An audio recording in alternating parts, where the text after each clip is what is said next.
My brother Sam is dead. Page 74, chapter 6. My biggest problem was getting to see Mr. Heron. If Father saw me talking to him, he'd be suspicious, and if he found out that it was me who started the conversation, he'd know right away what it was all about. But luckily, 2 days later, Mr. Heron came into the tavern to buy a small keg of rum. My father wasn't around, and Mother said, "Well, Tim will bring it right over, Mr. Heron." So I slung the keg of rum over my shoulder and followed Mr. Heron up the road to his house, which was only a couple 100 yards away from the tavern. We went around to the back, and I carried the keg into the kitchen and set it up on the rack.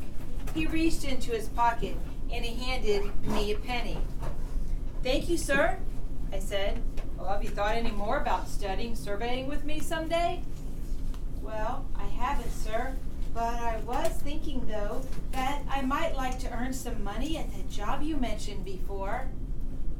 "Aha," he said. "Your father's changed his mind, did he?"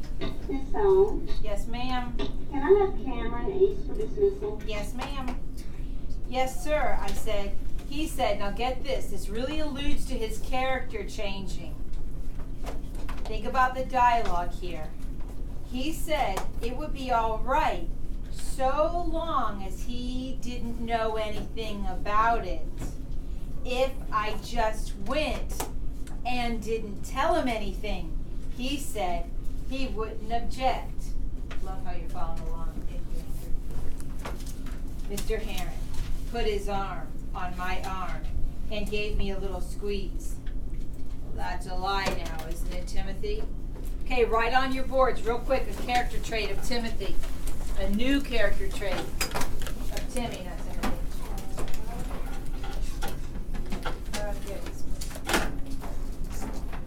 Quick, character trait. Just leave it down because I can come around and look. Yes. Quick, character trait of Timothy or Timmy.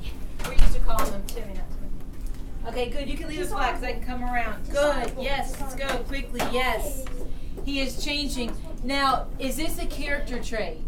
You want to think about what does this allude to? If he's doing that, what is that a character trait? That's not a character trait. Think about how you could turn that into a word. That's a character trait. Great one. Sneaky, good, dishonest. Think of more of a character trait. Dishonest, sneaky, sly.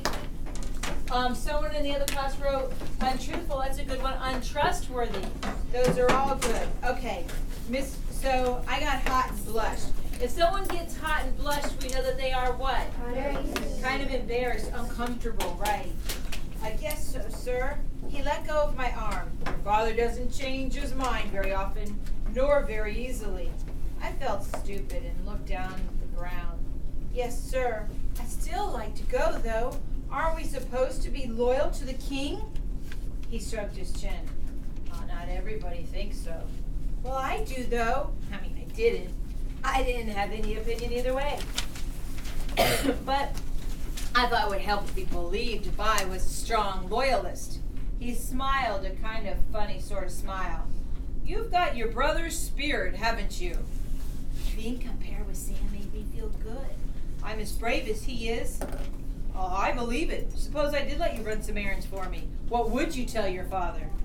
I'd tell him I was shad fishing. And come home with no fish? Well, I'd tell him they weren't running or something. You can't always expect to catch something. He rubbed his forehead thinking, all right, if you come up early in tomorrow morning, I'll have something for you to earn a shilling or two. So that night I asked Father if I could go fishing again, and he said yes. I felt sort of bad about it. I mean, it was lying, and lying was a sin, and so was going against your father. And even if it hadn't been a sin, I'd have felt badly about it because Father trusted me, and I was being dishonorable. But I wanted some glory too. I wanted to be honorable, so Wednesday morning I got up way before the sun, when it was just beginning to get light. I took my fishing line and hooks to make my excuse hold up, and I walked over to Mr. Heron's house. I was lucky. It was a good day. That time of year, it could easily have been pouring rain and cold. But as the sun came up, there were only streaks of clouds in the sky. The birds were singing and the wild flowers along the roadside were bright and gay. I felt excited in a good way, and I walked along to Mr. Heron's. I began to whistle, Yankee Doodle, before I remembered that I ought to keep quiet so people wouldn't notice where I was going. And when I got up to Mr. Heron's house, I went around back to the kitchen door. Just started to knock, but I'd hardly got my fist up when the door jerked open and Mr. Heron grabbed me by the arm and pulled me in. We walked down the hall into his study. It seemed awfully rich to me. There was a little stove with a few coals glowing and a desk piled high with papers and a carpet on the floor and some chests and drawers. He sat down at a desk. Put your finger where we are so I know you're keeping on track. He wrote something out on a sheet of paper and then he sealed it up. Timothy, you'll have to move quickly. This message has to go to Fairfield. It'll take at least 5 hours to walk down there and 5 hours to walk back. And you'll have to be home before dark in order to not raise suspicion. Have you ever been to Fairfield? A couple of times, with Father and Sam to get rum. Well, then you know where the dock is. Now listen carefully. Just before you get to the dock, there is a road off to the left. Down the road about a mile, there's a house with white siding and green trim.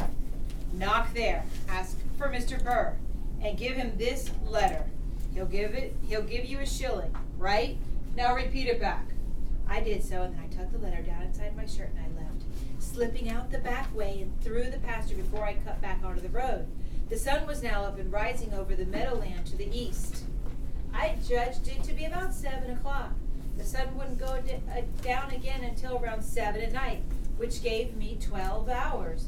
Plenty of time if I walked along swiftly. In fact, if everything went well, I could easily be back in the middle of the afternoon, which might even give me enough time to catch a few shad to show Father. I hid the fishing tackle behind a stone wall, just in case. I moved at a brisk pace. Despite the sun, the morning air was cool and fresh. It was nice weather for walking, and I felt excited, not scared. I was worried about dropping the letter, though, and I kept touching it to make sure that it hadn't fallen out of my shirt. After a while, I came to a place where the road from the center runs into Fairfield Road. I stopped for a minute to rest to see if I couldn't find a better way to stow the letter so it would be safe. I was trying to find a way to hitch it under my belt when I heard somebody shout. I looked up. Betsy Reed was coming down the road from the center. Hello, Tim. Hello. What you doing here? What's that? Hastily, I shoved the letter back into my shirt. Nothing. Well, it isn't nothing. It's a letter. She smiled. You got a girlfriend. No, I have to go. I'm kind of in a hurry. I'll walk with you. Where are you going? It made me nervous having her walk along with me. She wasn't suspicious of anything, and I didn't think she would go down to the tavern and tell Father she'd see me. But if she'd accidentally bump into him, she might say something. I'm going fishing. Fishing? On the Fairfield Road? There are shad in the mill stream. Well, you go in the wrong direction. Oh, I know that. I was up there already, but there weren't any shad, so I'm going someplace else now. I was blushing for telling so many lies. Lying is a sin. Don't you want to know where I'm going? She said. Sure. Well, I'm going down to Horseneck. Guess what's doing? It was better to have her talk to me because it saved me from lying. I don't know. Shopping for cloth? Guess again. Horseneck was down on Long Island Sound, too, but much further south than Fairfield. I couldn't figure out what she might be doing there. Visiting your cousins. I don't have any cousins down there. Well, what then? Seeing Sam, she said. I stopped dead in the road. Sam? He is in Horseneck? I shouldn't tell you that. You're a Tory. Anyway, he's not there anymore. They've gone someplace else. We weren't walking along anymore, but facing each other. I was all excited. How do you know Sam's there? Mr. Heron told me. Mr. Heron? How does he know? He's a Tory. She frowned. Well, I know that. But he said that Sam was there with a commissary officer, scouting for beef. It just didn't make any sense. Mr. Heron was supposed to be a Tory. He wasn't supposed to know where American commissary officers were. And suddenly I realized that I was wasting time. Where is he now? I won't tell you. You're a Tory. Well, that's not fair, Betsy. He's my brother. Gosh, Tim, you tried to shoot him. I blushed. Is Sam all right? Yes. He was in a battle. I guess I better not tell you about it. You could tell me if it already happened, can't you? I better not. Listen, I better get going. We started walking. Where are you off to in such a hurry? If you won't tell me anything, I won't tell you either. And I thought that was pretty smart, because it was like one of Sam's telling points. All right, sulk. Besides, I know you're carrying a love letter for somebody. You've just got love on your mind because of Sam. But something was puzzling. Betsy, how come Mr. Heron didn't tell me about Sam this morning? Is that a good idea for him to say that? No. Because you're a Tory? But so is he. She stopped. Wait, what were you seeing Mr. Heron about this morning? And then I realized I'd made a bad mistake. Oh, I just happened to go by his house and I saw him standing out in his yard. Doing what? How do I know what he was doing? Well, he wouldn't have been standing. The letter! Tim, you're lying! Tim, where are you going with that letter? She was pretty excited. She was kind of like bouncing all around in front of me. I have to go, Betsy. She jumped in my way. Oh, no, you don't. Not until you tell me what's in that letter. She was bigger than me, not by much. And I figured that since I was a boy, I could break away from her and run if she tried to stop me. That's a private letter. I can't tell you about it. Oh, no, Tim. Give me that letter. No. I tried to duck past her, but she jumped in front of me again. Tim! She screamed. You know what's in that letter! A spy report on Sam! That shocked me. It can't be. Why would Mr. Heron make a spy report on Sam? Not on just Sam, can't you see? He found out about Sam and the commissary officer buying beef. And now he's sending the news to the lobsterbacks, so they'll know where to find them and kill them and steal the cows. Give me that letter. She snatched at my shirt, but I ducked back. Don't, Betsy, it's Mr. Heron's. Tim, you're going to get Sam killed. They'll set up an ambush for them, and they'll kill them all. No. It's true, Tim. Figure it out. You can't deliver that letter. I have to. She stood in front of me, kind of begging. Tim, let's just open it and see. If there's nothing important in it, then you can still deliver it. I can't break the seal. It's Mr. Heron's letter. I could be put in jail for that.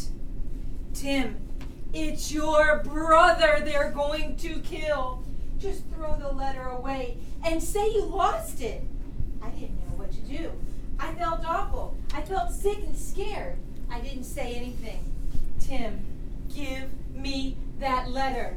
Betsy. And then she jumped on me. She caught me completely by surprise. She just leapt onto me and I fell down backwards and she was lying on top of me, trying to wrestle her hands down inside my shirt. Darn you, Betsy, I shouted, and I grabbed her by the hair and I tried to pull her head back, but she just jerked it away from me. I began kicking around with my feet and trying to catch her someplace where it would hurt, but she kept wriggling from side to side on top of me and I couldn't